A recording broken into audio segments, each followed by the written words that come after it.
Good evening, everybody. Today is Tuesday, November 4, 2025, and we're going to be continuing with the reading of the scriptures from the New Living Translation Bible. So we're going to be continuing Acts of the Apostles, chapter 25? 26 Oh, and 27. 26 and 27, yes. Okay, so let's start. Acts chapter 26. Then Agrippa said to Paul, "You may speak in your defense." So Paul, gesturing with his hand, started his defense. "I am fortunate, King Agrippa, that you are the one hearing my defense today against all these accusations made by the Jewish leaders. For I know you are an expert on all Jewish customs and controversies. Now please listen to me patiently. As the Jewish leaders are well aware, I was given a thorough Jewish training from my earliest childhood among my own people and in Jerusalem. If they would admit it, they know that I have been a member of the Pharisees, the strictest sect of our religion. Now I am on trial because of my hope in the fulfillment of God's promise made to our ancestors. In fact, that is why the 12 tribes of Israel zealously worship God night and day, and they share the same hope I have. Yet, your Majesty, they accuse me for having this hope. Why does it seem incredible to any of you that God can raise the dead? I used to believe that I ought to do everything I could to oppose the very name of Jesus the Nazarene. Indeed, I did just that in Jerusalem. Authorized by the leading priests, I caused many believers there to be sent to prison, and I cast my vote against them when they were condemned to death. Many times I had them punished in the synagogues to get them to curse Jesus. I was so violently opposed to them that I even chased them down in foreign cities. One day I was on such a mission to Damascus, armed with the authority and commission of the leading priests. About noon, Your Majesty, as I was on the road, a light from heaven, brighter than the sun, shone down on me and my companions. We all fell down, and I heard a voice saying to me in Aramaic, "Saul, Saul, why are you persecuting me? It is useless for you to fight against my will." "Who are you, Lord?" I asked. And the Lord replied, "I am Jesus, the one you are persecuting. Now get to your feet, for I have appeared to you to appoint you as my servant and witness. Tell people that you have seen me, and tell them what I will show you in the future, and I will rescue you from both your own people and the Gentiles. Yes, I am sending you to the Gentiles to open their eyes, so that they may turn from darkness to light and from the power of Satan to God. Then they will receive forgiveness for their sins and be given a place among God's people who are set apart by faith in me." And so, King Agrippa, I obeyed that vision from heaven. I preached first to those in Damascus, then in Jerusalem, and throughout all Judea, and also to the Gentiles, that all must repent of their sins and turn to God, and prove they have changed by the good things they do. Some Jews arrested me in the temple for preaching this, and they tried to kill me. But God has protected me right up to this present time, so that I can testify to everyone, from the least to the greatest. I teach nothing except what the prophets and Moses said would happen, that the Messiah would suffer and be the first to rise from the dead, and in this way announce God's light to Jews and Gentiles alike. Suddenly, Festus shouted, "Paul, you are insane. Too much study has made you crazy." But Paul replied, "I am not insane, most excellent Festus. What I'm saying is a sober truth, and King Agrippa knows about these things. I speak boldly, for I am sure these events are all familiar to him, for they were not done in a corner. King Agrippa, do you believe the prophets? I know you do." Agrippa interrupted him. "Do you think you can persuade me to become a Christian so quickly?" Paul replied, "Whether quickly or not, I pray to God that both you and everyone here in this audience might become the same as I am, except for these chains." Then the king, the governor, Bernice, and all the others stood and left. As they went out, they talked it over and agreed, "This man hasn't done anything to deserve death nor or imprisonment." And Agrippa said to Festus, "He could have been set free if he hadn't appealed to Caesar." Okay, so I just read a whole chapter, Acts chapter 26, and now we're going to move on to Acts chapter 27. Paul sails for Rome. When the time came, we set sail for Italy. Paul and several other prisoners were placed in the custody of a Roman officer named Julius, a captain of the imperial regiment.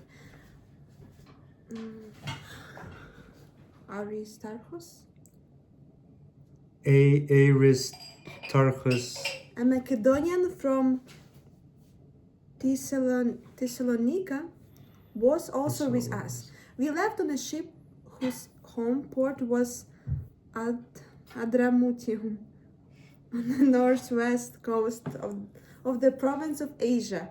It was scheduled to make several stops at ports along the coast of the province.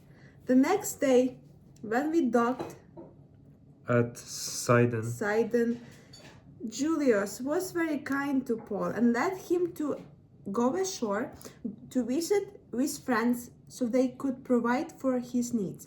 Putting out to sea from there, we encountered strong headwinds that made it difficult to keep the ship on course.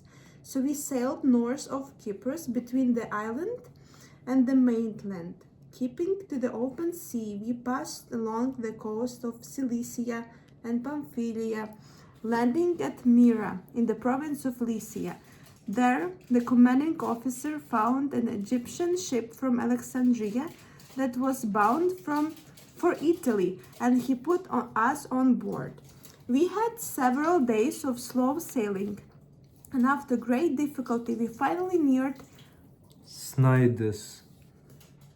But the wind was against us, so we sailed across to Crete and along the sheltered coast of the island, past the Cape of Salmon. We struggled along the coast with great difficulty and finally arrived at Fair Havens, near the town of Lasea. We had lost a lot of time. The weather was becoming dangerous for sea travel because it was so late in the fall, and Paul spoke to the ship's officer about it. "Man," he said, "I believe there is trouble ahead if we go on. Shipwreck, loss of cargo, and danger to our lives as well." But the officer in charge of the prisoners listened more to the ship captain and the owner than to Paul. And since Fair Havens was an exposed harbor, a poor place to spend the winter, most of the crew wanted to go to Phoenix, farther up the coast of Crete, and spend the winter there. Phoenix was a good harbor with only a southwest and northwest exposure. The storm at sea. When a light wind began blowing from the south, the sailors thought they could make it. So they pulled up anchor and sailed close to the shore of Crete.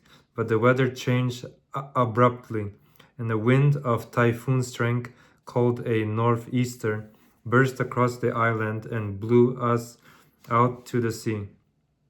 The sailors couldn't turn the ship into the wind, so they gave up and let it run before the gale. We sailed along the sheltered side of a small island named Kouda, where with great difficulty we hoisted aboard the lifeboat being towed behind us.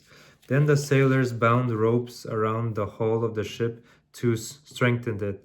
They were afraid of being driven across to the sandbars of Syrtis off the African coast, so they lowered the sea anchor to slow the ship and were driven before the wind. The next day, as gale force winds continued to batter the ship, the crew began throwing the cargo overboard.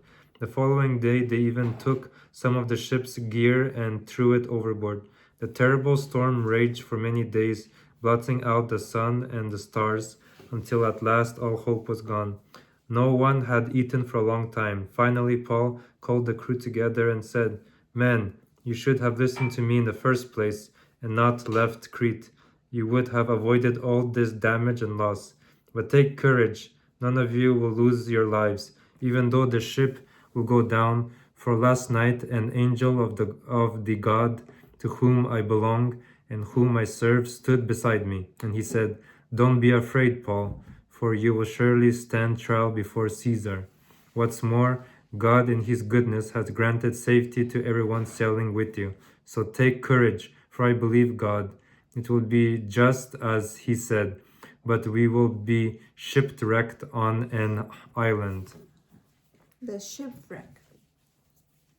About midnight on the 14th night of the storm, as we were being driven across the Sea of Adria, the sailors sensed land was near. They dropped the waiting line and found that the water was 120 feet deep. But a little later they measured again and found it was only 90 feet deep. At this rate, they were afraid we would soon be driven against the rocks along the shore, so they threw out 4 anchors from the back of the ship and prayed for daylight. Then the sailors tried to abandon their ship. They lowered the lifeboat and though They they were going to put out anchors from the front of the ship. But Paul said to the commanding officer and soldiers, "You will all die unless the sailors stay aboard." So the soldiers cut the ropes to the lifeboat and let it drift away. Just as day was dawning, Paul urged that everyone to eat. "You have been so worried that you haven't touched food for 2 weeks," he said. "Please eat something now for your own good, for not a hair of your heads will perish." Then he took some bread, gave thanks to God before them all, and broke off a piece and ate it. Then everyone was encouraged and began to eat. All 276 of us who were on board. After eating, the crew lightened the ship further by throwing the cargo of wheat overboard. When morning dawned, they didn't recognize the coastline, but they saw a bay with beach and wondered if they could get to shore by running the ship around. So they cut off the anchors and let them in the sea. Then they lowered the rudders, raised the foresail, and headed toward shore. But they hit a shoal and ran the ship around too soon. The bow of the ship stuck fast, while the stern was repeatedly smashed by the force of the waves and began to break apart. The soldiers wanted to kill the prisoners to make sure they didn't swim ashore and escape, but the commanding officer wanted to spare Paul, so he didn't let them carry out their plan. Then he ordered all who could swim to jump overboard first and make for land. The others held on the planks or debris from the broken ship, so everyone escaped safely to shore. Okay, guys, that's all for the reading of the scriptures, Acts chapter 26 and 27, and we'll see you guys tomorrow. Bye-bye.